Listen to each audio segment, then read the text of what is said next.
Here is the story of heroic sacrifice of courageous and valiant Maina, the adopted daughter of Nana Sahib. Nana Saheb की दत्तक पुत्री बाल बलिदानी कुमारी मैना की यह कहानी है।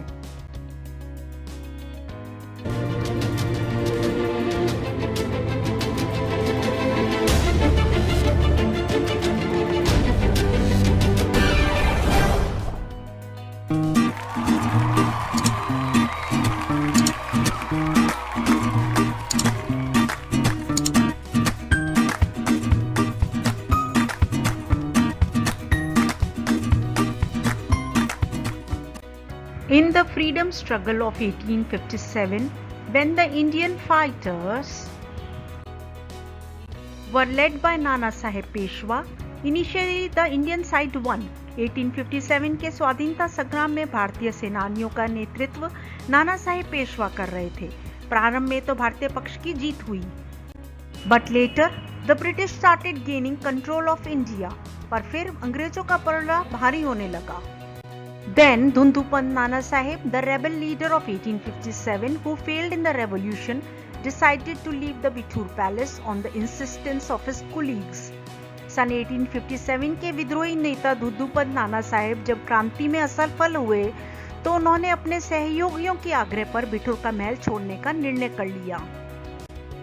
His plan was to go to a safe place and regroup the army and take a fresh front against the British. उनकी योजना थी कि किसी सुरक्षित स्थान पर जाकर फिर से सेना एकत्र करें और अंग्रेजों के खिलाफ नए सिरे से मोर्चा लें। मैना was the adopted daughter of Nana Sahib. She was only 13 years old at that time. मैना नाना साहिब की दत्तक पुत्री थी। वह उस समय केवल 13 वर्ष की थी। It was not safe for Nana Sahib to keep Maina with him as it would take many days to reach the new place and there were many difficulties along the way. Nana Sahib के लिए मैना को अपने साथ रखना सुरक्षित नहीं था क्योंकि नई जगह पर तक पहुंचने में कई दिन लगते और रास्ते में कई कठिनाइयां भी थीं। Nana Sahib was very confused. Then Maina herself expressed her desire to stay in the palace. Nana Sahib बहुत भ्रमित थे। तब मैना ने स्वयं महल में रहने की इच्छा व्यक्त की। Nana Sahib explained to her that the British treat their prisoners very wickedly. Moreover, she was a girl who could be severely abused. नाना साहब ने उसे समझाया कि अंग्रेज अपने कैदियों के साथ बहुत दुष्टता से व्यवहार करते हैं। इसके अलावा वह एक लड़की थी जिसके साथ गंभीर दुर्व्यवहार किया जा सकता था। But Maina was a courageous girl. She had learned to use weapons. लेकिन मैना एक साहसी लड़की थी, उसने हथियार चलाना सीख लिया था।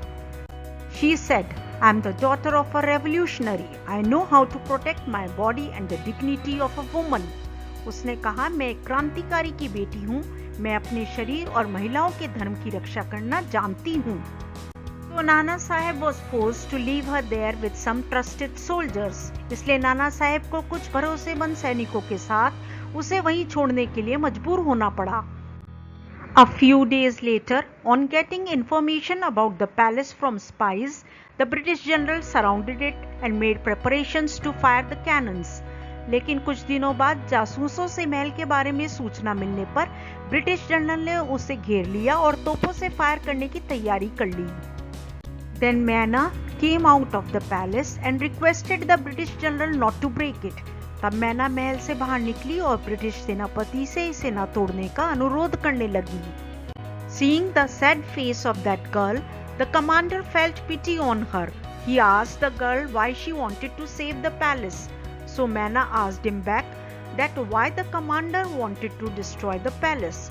उस युवती का उदास चेहरा देखकर सेनापति को उस पर दया आई। उसने पूछा कि वह महल को क्यों बचाना चाहती है, तो लड़की ने उससे वापस सवाल किया कि सेनापति महल को क्यों तोड़ना चाहता है। The general replied that this place belonged to the leader of the rebels, Nana Sahib, so orders have been given to destroy it. सेनापति ने उत्तर दिया कि यह महल विद्रोहियों के नेता नाना साहिब का है, इसे नष्ट करने का आदेश मिला है। The girl said that the guilty are the ones who take up arms. The house is inert matter and didn't commit any crime. So don't destroy it. I love this place very much. Protect it. बालिका ने कहा कि दोषी तो शस्त्र उठाने वाले हैं, मकान तो जड़ पदार्थ है, इसने तो कोई अपराध नहीं किया, इसे नष्ट ना करिए, यह स्थान मुझे बहुत प्रिय है, इसकी रक्षा कीजिए। The commander often used to come to the court of Nana Sahib, so Maina had a good friendship with his daughter Mary. सेनापति नाना साहिब के दरबार में प्राय आता था, अतः उसकी बेटी मैरी से मैना की अच्छी मित्रता हो गई थी। Maina exhorted him not to demolish the palace by making this reference, but the commander was constrained by the orders of General Outram, so he ordered the arrest of Maina. मैना ने यह संदर्भ देकर उससे महल गिराने से रोका, पर जनरल आउटरम के आदेश के कारण सेनापति विवश था, अतः उसने मैना को गिरफ्तार करने का आदेश दिया। But Maina was aware of all the secret passages and dungeons of the palace. As the soldiers proceeded to capture her, she disappeared from there. पर मैना को महल के सब गुप्त रास्ते और तहखानों की जानकारी थी। जैसे ही सैनिक उसे पकड़ने के लिए आगे बढ़े, वह वहां से गायब हो गई। On the orders of the commander, the artillery again started firing and within a few hours, the palace was destroyed. सेनापति के आदेश पर फिर से तोपें आग उगलने लगी और कुछ ही घंटों में वह महल ध्वस्त हो गया। The commander thought that Maina too must have died by being burnt in that palace, so he returned back to his residence. सेनापति ने सोचा कि मैना भी उस महल में दबकर मर गई होगी, अतः वह वापस अपने निवास पर लौट आया। But Maina was alive. She came out of her secret hideout in the night. She did not know that even after the destruction of the palace, some soldiers were stationed there. Two such soldiers captured her and presented her to General Outram. पर मैना जीवित थी। रात में अपने गुप्त ठिकाने से बाहर आई। उसे मालूम नहीं था कि महल के ध्वस्त होने के बाद भी कुछ सैनिक वहां तैनात हैं। ऐसे दो सैनिकों ने उसे पकड़कर जनरल आउटरम के सामने प्रस्तुत कर दिया। 1 lakh rupee was the award that was announced on Nana Sahib.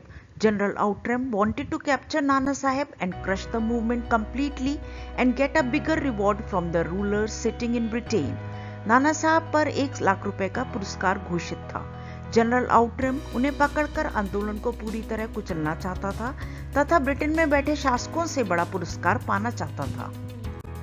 He thought that Maina was a small child, so at first he lovingly inquired from her the whereabouts of Nana Sahib. But when Maina kept silent, she was threatened with being burnt alive. She didn't get distracted by that too.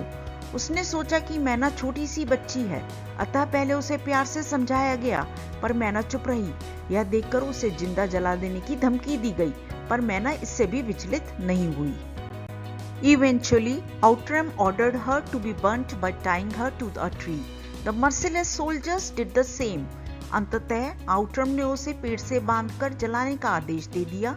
निर्दयी सैनिकों ने ऐसा ही किया। On the night of September 3, 1857, 13-year-old Maina was burnt in a fire. 3 सितंबर 1857 की रात में 13 वर्षीय नैना चुपचाप आग में जल गई। In this way, Maina got her name written in golden letters in the list of children to be sacrificed for the country. इस प्रकार उसने देश के लिए बलिदान होने वाले बच्चों की सूची में अपना नाम स्वर्ण अक्षरों में लिखवा लिया। Thanks for watching the video. Please like, share and subscribe to my channel and press the bell icon for further notifications.